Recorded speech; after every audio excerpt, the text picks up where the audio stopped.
What is up? What is up? How's everybody doing? My name is Matthew How you Perdomo. doing?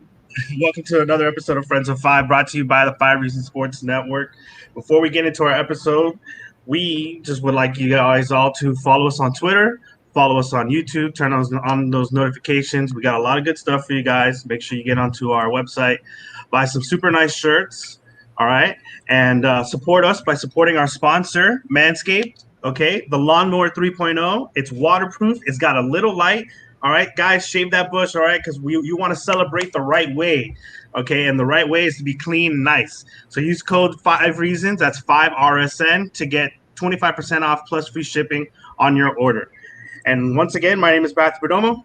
And I'm Ryan Lasner, LasnerSport, and we have a very, very special guest today. Thank you so much, Mr. Coach Tony Fiorentino. How you doing today? How we going, guys? Everything good? Excellent, man. Excellent. Thank you so much for your time. Sure. We'll just jump right into it. The Miami Heat, they started 6-0 in the playoffs, 2-0 versus the Bucks. People are just wondering, why not us, you know? So what are your thoughts? Why not the Miami Heat? Well, people are starting to see what we saw before the virus hit back when, March 11th, when we all had to shut everything down. I thought it was an omen, let's put it that way, when the second game of the season, the Heat went to Milwaukee. Right. Jimmy Butler did not go. His wife had a baby. Right. And so he did not make the trip. And the Heat beat Milwaukee in overtime without Jimmy Butler. So that should have been a good indication to Heat fans and to people around the NBA that this Heat team, even though it's young, got a combination of youngsters with veterans, that they're a pretty good team, and that if they didn't know it already, they're very well coached. Perfect. Yes, so like Ryan said, we are 6-0 in the playoffs. Did you think that we would sweep the first round? And I know that I don't like to say the word easy, but it was relatively easy, that sweep, that first round. And now we just swept. I mean, we're 2 games into the Bucks, and we're 2-0 against the Bucks. Did you think that this was honestly going to happen? Well, I thought we'd win the first round. I don't think it would have been a sweep if Sabonis had played, if Oladipo was 100% healthy. But I think we would have won the first round.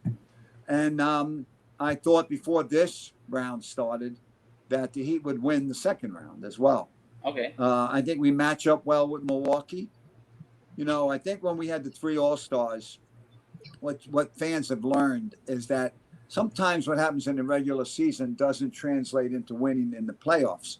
I remember one year when we were 0-4 against the Nets. Every game came down to the last play, and we lost every game. And then we played them in the playoffs and beat them 4 out of 5. But I think and the reason why I'm bringing that up is because the Heat did very well against Milwaukee, against Indiana, against Philadelphia in the regular season, and so and also against Toronto. But that doesn't translate into winning on the playoffs. But what it does, especially with young players on your team, it gives you confidence that you can beat them in the playoffs, and it gives the coaches a game plan that they can follow that was successful before. Right. And so that's I think those are all the benefits of what he did during the regular season, paying off now against the Milwaukee Bucks. Coach, you mentioned confidence. I feel like Game 2 versus Game 1 was different for Tyler Herro. Game 2, he just seemed more confident overall. We did see him play the fourth quarter in both games. What does that mean for a rookie to come in immediately in the playoffs, finish in the fourth quarter and, stand out? He's a great shooter, but what does that mean for a team like the Miami Heat to get that done that early? Well, after what he's been through this whole season, he's almost not a rookie anymore. We know he's got a lot of moxie. It's a polite way to put it. Right. He's got a lot of confidence in himself. I think there are times when you wonder, how could he take a shot like that, right? Right.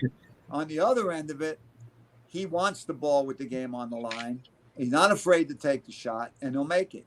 You saw what happened in Game 1. He solidified that win when Goran threw that skip pass. They were double teaming Butler on the right wing toward the top of the key a little bit, and he just faded to the almost the far corner between the corner and the right wing, and he buried that three to put the Heat up 8, I believe, at the time, with a little over a minute left. So he wants to take those shots, and he's going to be a star.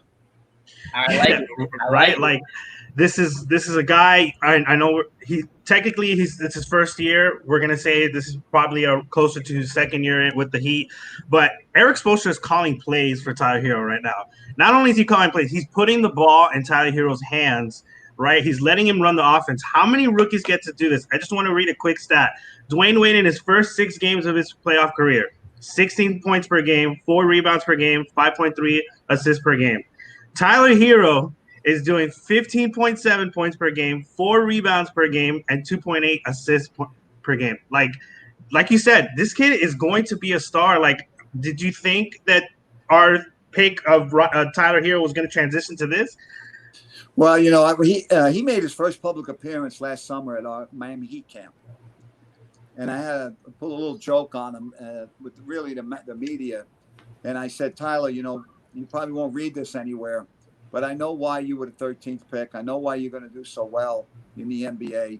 I know why you're going to do well in our program, because we have a great, the culture and all of that, and they're going to get the most out of you. But the main reason why you're going to be a star in this league is because you had an Italian coach at Kentucky. John Calipari, whom I know very well. So it was cool. And he liked that. He's got a personality, very serious, but he has a side of him that has a personality as well. Right. And adding Jimmy Butler, that's huge. Who does he compare to? And you've seen a lot of basketball, but who do you think he compares to in the past NBA? It doesn't have to be for the Heat, but what player would you have a comparison to? Because he comes in and he doesn't have to shoot to be effective, yet he could still be the leader of the team. Well, I thought it was interesting. I have to think about that question, but I thought it was interesting when I went up to Palm Beach to watch a couple of early practices. You're talking about Butler, right? A couple of practices up there, and into the preseason games, he was not shooting. He was passing the ball. Right. And he was very smart. He was learning about the little idiosyncrasies of all his teammates. He was showing all of them that he's not going to come in there and just dominate and be the man, that everybody's the man. And then it was very interesting where he wasn't really scoring a whole lot early in the season. And then the Heat goes to Phoenix. He had 30 at halftime, if you remember that game. Of course. So he just proved to you that he's going to do whatever it takes to win. Right. And he truly doesn't care. He had 40 in that first game. Didn't care. You notice in that second game, he freed up Dragic with a couple of good screens to take a 3. That's what he's all about. Right. And so he's just a winner.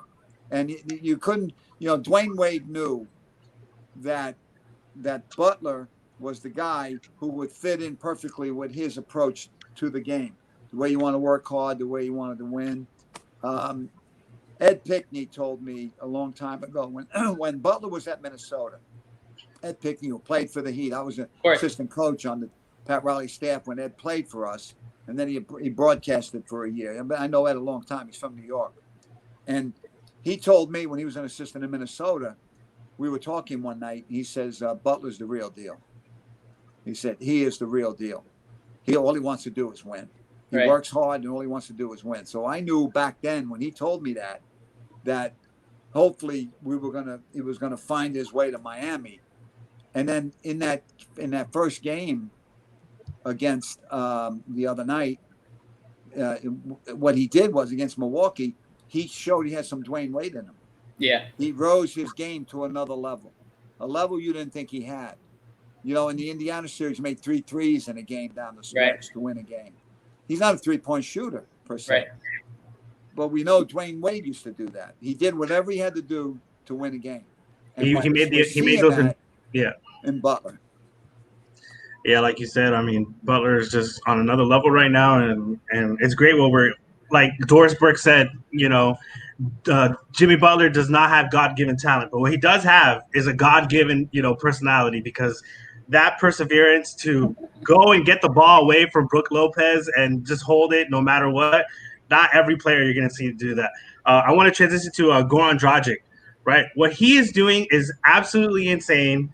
He's the only other player besides Dwayne Wade and LeBron James to score over 20 points in 6 straight playoff games. What can we attribute that to? Is it the bubble structure? What is making Goran Dragic so special right now? Well, we know he's 34 years old. Everybody thinks you're ancient in sports when you're 34, right? He is mentally and physically tough. When we got him, I was very excited about it. I remember Eric Reed asked me on the air one night when we were broadcasting the game, what do you think of the trade? And I said, I love Goran Dragic because as an opponent, you just loved his toughness, his relentlessness. He could shoot. He had leadership qualities that you noticed as an opponent from afar, watching the game, not knowing him. Then when he came to the Heat and got to know him a little bit, he just wants to win. And look what he did a couple of summers ago, elevating his Slovenian team to the European Championship. He was the MVP. Yeah. He was the leading scorer and all that stuff. I just love his competitiveness. All he wants to do is win. And I think he's found his niche now. He's been a starter most of his career. This year, Coach Spoelstra brought him off the bench. Part of that success was his acceptance that this is going to be better for the team if I do this. And look what's happened. Now, in the playoffs, he's starting. You could do that in the playoff structure because it's different than an 82-game season. Right. And so he's really shining. He shined as one of the best 6 men in the NBA during the regular season. Now he's shining as a starter. And you just mentioned the stats that he had. He almost had 20 last night at halftime. He didn't even need the whole game to get to almost to 20. So I think when you combine his mental toughness, his physical toughness, his skills, when he goes left to the basket more, who knows what the percentage is. He's got an unbelievable percentage going to his left, kissing the ball off the glass. And he's a leader, and he's accepted his role. And now his role has changed from the regular season, and now he's playing a different role. You got to love all those qualities about him. Definitely. And Coach, so we just celebrated 25 years that Pat Riley has been with the Miami Heat organization. I understand you've been there longer. So that's my key question. You were there before he was there. And when he got there, what would you say is like the biggest difference that you saw just for the organization in general, and perhaps you knew what was going to happen? Well, we were on the ship. I think it was Imagination, one of Mickey Harrison's ships. Okay. When they introduced Pat Riley with the press conference. And I was sitting there with Eric Reed. And we were so happy that Pat Riley was aboard because at that time, we were kind of drifting a little bit as a franchise. Right. We weren't sure in which direction we were going. Things weren't working out well for whatever reason. And putting that combination together of Mickey Harrison and Pat Riley, the owner, president, coach, and getting the one of the great winning coaches of all time. It was just we just felt that, and he said that he can envision that parade down Biscayne Boulevard.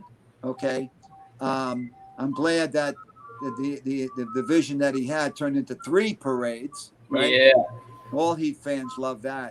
But it was a win-win-win situation for us all. I got to be on his staff for 4 years. Nice. The franchise was 7 years old when he came. Okay. And so he's been here 25 years. We're in our 32nd year now. And he's been everything and more that was advertised before he came. He wanted to run his own franchise. He wanted to do things his way. And Mickey Harrison gave him that ability to do that. And look what he did. Definitely. Okay. And, he is who he is. He's the GOAT. Obviously, he's the GOAT. The GOAT. I think you can say that. Working with him every day was an experience. A lot of people don't get to do that, but you could see the genius every day, the creativeness, the way he went about his doing things. He's got he's very hip and very good looking and very, he's a dapper guy, but he's got all those old fashioned values. Okay. Of playing hard, respecting the game, things of that nature. And you learn a lot about life as well as basketball from Pat Riley. I think you can say that the Knicks' downfall is the worst trade in NBA history when they trade a winner. You've seen pressure from somebody like LeBron James when he was here down with the Miami Heat. What kind of pressure do you think Giannis is under right now? Well, he is under pressure because it looks like he's on the verge of being the MVP for the league again. Be one of only a few players to get the Defensive Player of the Year and the MVP, and he's the leader of that team. I think, but I think more so than people should be criticizing him, they should be lauding the Heat and their approach to playing against him. It's really the system that Eric Spoelstra and his assistants what they came up with, and it started really, I think, in the game in Miami when they beat Milwaukee double figures, 15, 16 points. That was the blueprint for Coach Spoelstra, knowing that to use that strategy that they developed in creating the wall. What's important when you play Milwaukee is you got to shoot a pretty good percentage, especially from threes, because they can fast break off the misses. Yeah. And then you get Giannis and any player like Giannis who has the athleticism, the ball handling, the skills, the whatever it is, going to the basket, going downhill, there's no way you're going to stop him. LeBron had it, Dwayne Wade had it. There's other guys in the league that have that. So the key to playing against him, Milwaukee and the Giannis, is to slow the game down, control the tempo. Don't let them run as much as they want to, getting out in the open court. And you do that by having a good shooting percentage, getting to the foul line. One of the things I thought, and I think I tweeted this before the series started, someone had asked me, what are the keys to the series? And I said, I think the Heat's got to have a good balance between attacking the rim and shooting threes. And that's what's happened in these two games. They're still going, Milwaukee was the best team in the league, I think, in protecting the paint. Yeah, they were. Because they want to clog the middle and make you beat them from the outside. The Heat's been doing both. In the first two games, the Heat are shooting the threes well, and they're getting to the rim, which gets them to the foul line. And that's how you control the tempo of the game. Not only that, but you can get people in foul trouble if you are getting to the basket, because they're going to foul you as they try to stop you. So I think it's all working. It's really the strategy of Coach Spoelstra and his staff. And not just that, but the players believing in it and then carrying it out. I thought it was big time in game one. Give you a good example when Chris Middleton had 21 at halftime. Yeah. And then he was like 2 for 10, something like that, the second half. The coaching staff made adjustments at halftime defensively. The players listened. They went out and they executed what the coaches wanted, and they won the game. So there's a domino effect there. Coach, I want to show you my jersey real quick.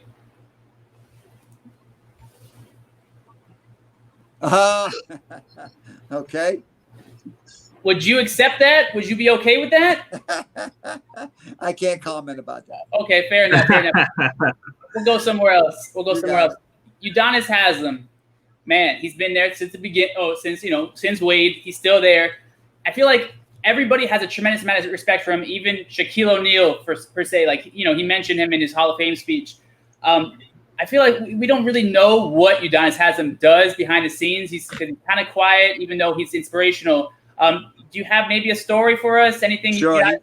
He leads by example, guys. He talks a lot, and he talks tough, which he is, but he leads by example. I'll give you an example of what I mean.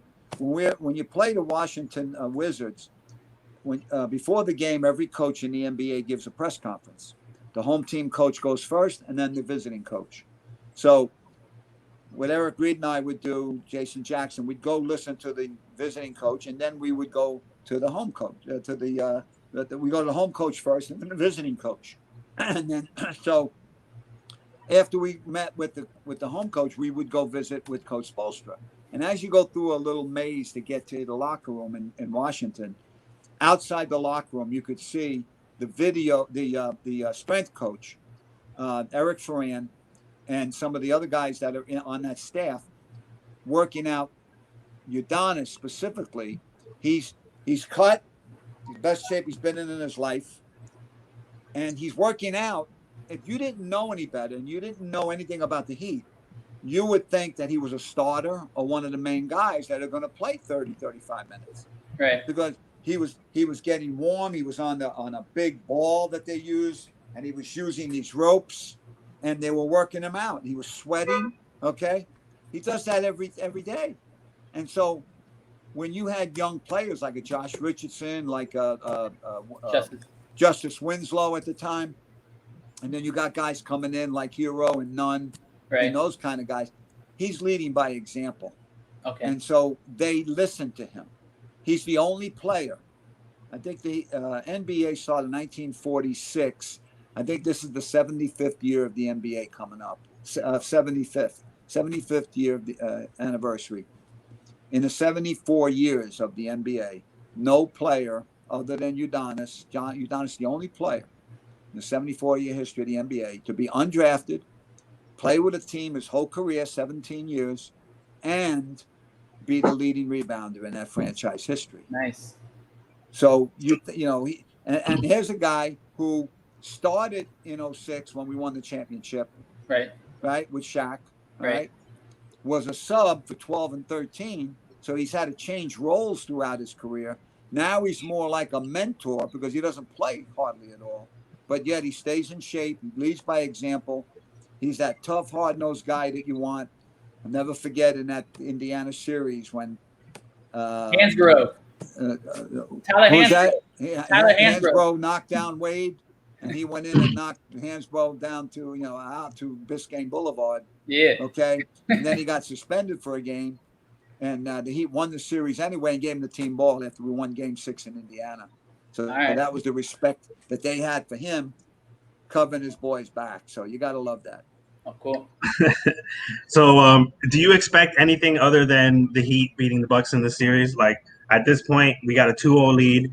I know it's hard to close out a team, especially a 1 seed, but do you expect anything less than to close this out? I mean, even if it goes to 7 games, but do you expect the Heat to win at the end? Well, I like the Heat before the series started. So they're up 2-0 now. But people should not get carried away with themselves because the pressure's on Milwaukee to win Game 3, obviously. If they win Game 3, then they're telling themselves, look, we only have to get one more, we even the series. And I had a friend that was funny after we won the first game. He says, hey, we just got home court advantage. Obviously there's no home court in the bubble. Right. But all it means really maybe is you get more fans up on the on the Zoom or whatever it is, right? So, I think the Heat know with their particular approach to basketball, there's no way they're going to take Game 3 lightly. They're not going to feel entitled. Coach Spoelstra knows that they're only halfway home. Milwaukee is certainly capable of winning 4 of the last 5 games. Is this a must-win for the Bucks? They had the best record in the NBA, and they've been through a lot together. Okay, so expect them to come out and play their best game tomorrow night, Friday night. Would you say that this is a must-win for the Bucks? Well, you don't want to go down 3-0, obviously. No team has ever come back from down 3-0. So they're going to approach it as a must-win. And basically it is, really. You don't want to go down 3-0. Now you got to win 4 in a row. Nobody's ever done it. So you don't want to make history that way. So in their minds, they feel it's a must-win. So they're going to get after it. And the Heat's got to match or exceed the energy and the scrums that happen during the game, that kind of stuff. Coach, I want to take you down memory lane real quick. I know you've been with the organization since its inception. Let's just talk Heat Knicks for a second. Do you remember the playoff series? I was a kid, but man, I hated the Knicks, and I still do because of those playoff series. They just kept beating us and getting lucky, even though we were, I believe, more talented than them. Do you have any stories about Heat Knicks going back to the 90s? I grew up in New York, and I loved when we won at the time. The Knicks won 70 and 73. With Willis Reed and Walt Frazier, and then Earl Monroe in 73, and DeBusschere, Bradley, and those guys. So I rooted for them. Okay. And then when it came to Miami, obviously my allegiance changed. And then we won the first series against them. We were down 3-1. Remember when P.J. Brown flipped Charlie Ward in Game 5? And then we won Game 6 there without P.J. when Ike Austin came out of nowhere and blocked a shot in the Garden. when they had all the momentum, looked like they were going to win the game. And then Tim Hardaway came back and made a tough shot at the end of game 7. And then we moved on. And then they won the next 2 or 3. I think they won the next 3 after that. And so it does create some kind of animosity toward the Knicks because of what happened in those last 3 series when we played them. Yeah. It just seemed like every game came down to the last shot and last play, and then it went their way. Especially starting with Allen Houston. Allen Houston, oh. That I can still see that ball. We were up 1 with the ball down the other end of the court in the old arena. And the ball was knocked away, and the ball was rolling all the way towards our bench. And we're chasing it, and we couldn't catch up to it because it went off us.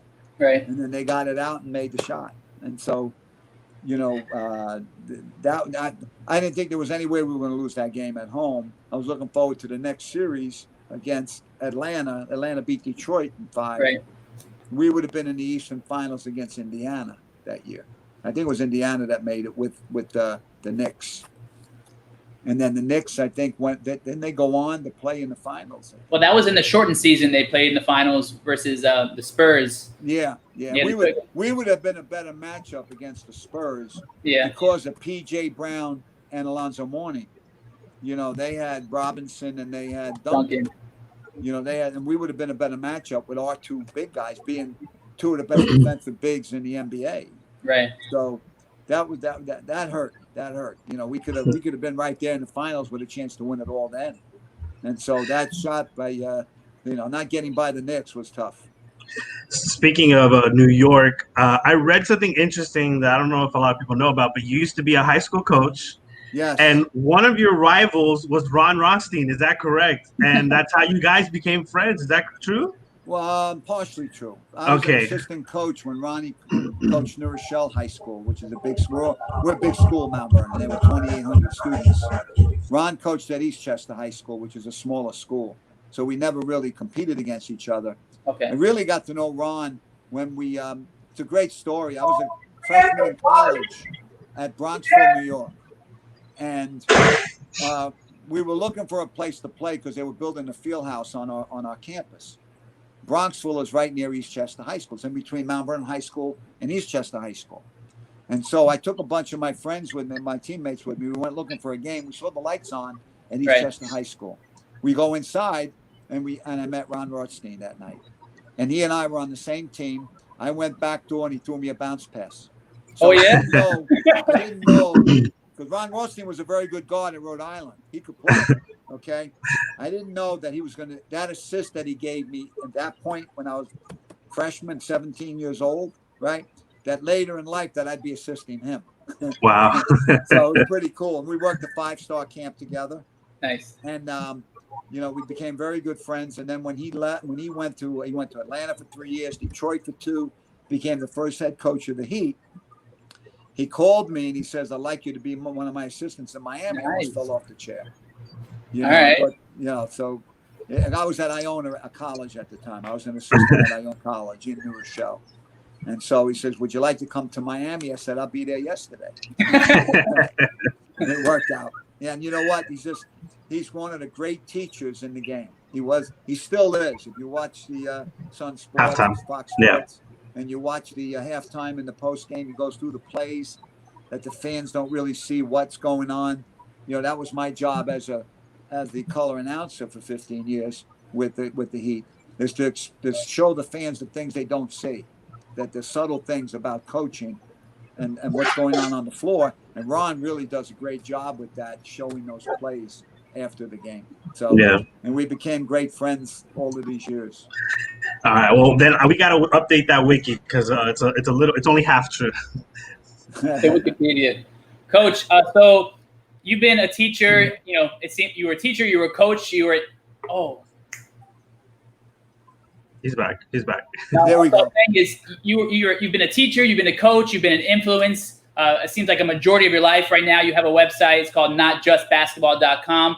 I went on it myself, and I was really inspired. I see that you've done youth camps for teaching kids how to play sports, but now you're also doing an anti-bullying campaign, which to me, it's huge, being somebody that's been bullied myself, and I'm sure a majority of the world has. I mean, not the world, but, Americans. Yeah, a lot of people, yeah.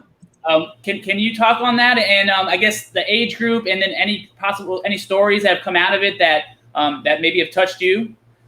Well, yeah, there's one. First of all, the notjustbasketball.com, that website, I have 30 tips on there. I'm going to put a few more on tomorrow. It's got a wide range of things to go on there. If any young basketball players can go on there, parents, coaches. I even have I got a section where there's funny quotes, sports quotes, things of that nature. The anti-bullying campaign that we have with the Heat. 2 years ago, the Heat wanted to reassign me to be in the community. He gave me an ambassador title and to work in the community, which means I've always run the Heat basketball camps. We do that.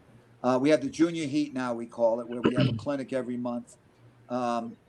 We want to bring all of the young basketball players and leagues in South Florida under one umbrella, the Miami Heat umbrella, which we have a lot of participants now. And starting the anti-bullying campaign, as a high school teacher, I know firsthand what that's like. I've seen it. So we go into the classrooms, elementary and middle schools, and we got together with a company named Bridget from New York, and Glenn Rice goes with me. Nice. One of the great shooters in the history of the NBA. He and I are very good friends. He's one of the first guys I worked with as an assistant coach back 1989 when we drafted him out of Michigan after they won the national championship. So Glenn and I go into classrooms and we do that anti-bullying. I also go with a couple of other young men in the Heat organization. So we try to teach them about be kind, to do kind deeds. And one of the things I love is with this Bridget organization that we're involved with, it's a competitive thing for kids to go against each other on how many kind deeds they can do. And then we're going to eventually give them an award for the best class or the best school that does the best at that. And they puts it on, you can put it on your phone, and then we communicate that way with kind deeds, and we get shout outs between teachers, administrators, parents could be involved, the kids. And there was one situation that happened last year where a girl had a girlfriend, the high school girl had a girlfriend who locked herself in her bedroom and was threatening to commit suicide. And the parents didn't know what to do.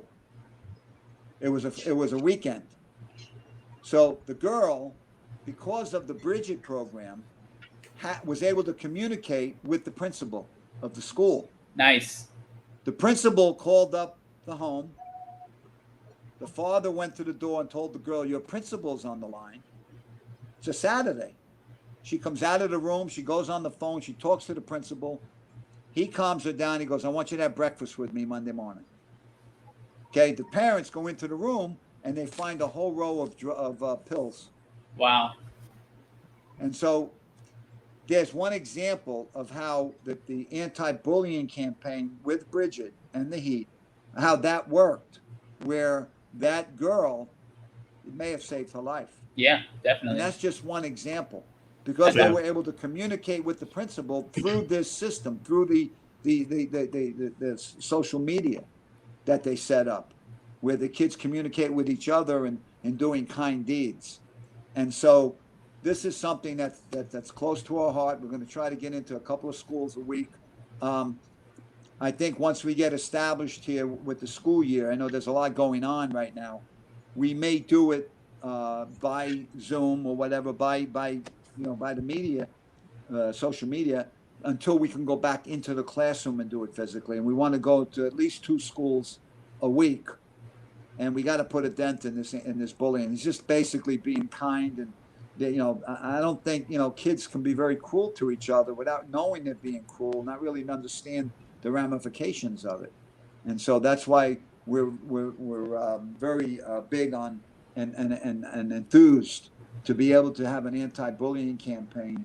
And especially when we go to a lot of these schools, we bring one of the Heat trophies from the 3 championship years, and we give out booklets, we give out trinkets, whatever it is that we have that's available. And so the connection with them and the Heat, and knowing that they're learning something about kindness, it's all a win-win-win situation. That's awesome. Yeah, it's really great stuff. Yeah, it works out really well. Really works out well. Yep. Yeah, well, hopefully, we can get the word out on this project that you're working on, so that more people can have access to it and share it. Because I think that's all they really need. It looks like you're already pretty successful with it. You just need to be out there more, and hopefully, everybody if anybody knows anybody that needs any help with this kind of stuff, reach out. Because that's what Tony's here for. Well, the 2 guys that work with me, Santi Echeverria and Julian Sanchez, they do an unbelievable job of helping to do this. And that's their passion. That's what they're there for, to get into the community with the Junior Heat and just get it done, and so it's really a good thing. Really a good thing. Yeah, sounds great. Yeah. Cool. Well, thank you so much, Tony, for being with us. We're going to see you at the next parade. It looks like it's going to be at the end of October. Just kidding. But, in all seriousness, I thank you so much for being here with us and talking some basketball with us. Thank you. Settling us down a little bit, because as the Heat fan, I know I can get a little overboard and be like, yeah, that's it, we automatically won, and bringing me down a little bit to earth and saying, hey, it's not over yet, there's still more work to do. 2 toughest games are left in this series, guys. We know the 2 toughest wins are coming up, and so just hang in there, 1 game at a time. Let's get it done. I got a lot of confidence in Coach Spoelstra. Heat Twitter needs it. Wait, one time, Tony, can you give us that special saying you're known for? Water reaches its level. That's what you're talking about? Water always reaches its level. So if a guy's shooting, if a guy's a poor foul shooter, and he's like 7 for 8, you can expect he's going to miss the next 3 out of 4 or something like that. Water always reaches its level. Can we get one? Yeah, baby. Yeah, baby. We gotta go. Let's go, Heat. Game 3. Thank you again, Tony. Yeah. Whenever. All righty. Thank you so much. Later. You got it. Ciao. Bye. Ciao. Awesome. That was good stuff. Cool guy. Yeah. So we're still live. Let's go live for another 5 minutes. We'll cut it off. Yeah, that's fine. If anybody has any questions, send any questions. It could be one guy had a question. I don't know if you want to answer it. Yeah, I can. How can he get Duncan going? I think it was more so directed to Tony, but I know how.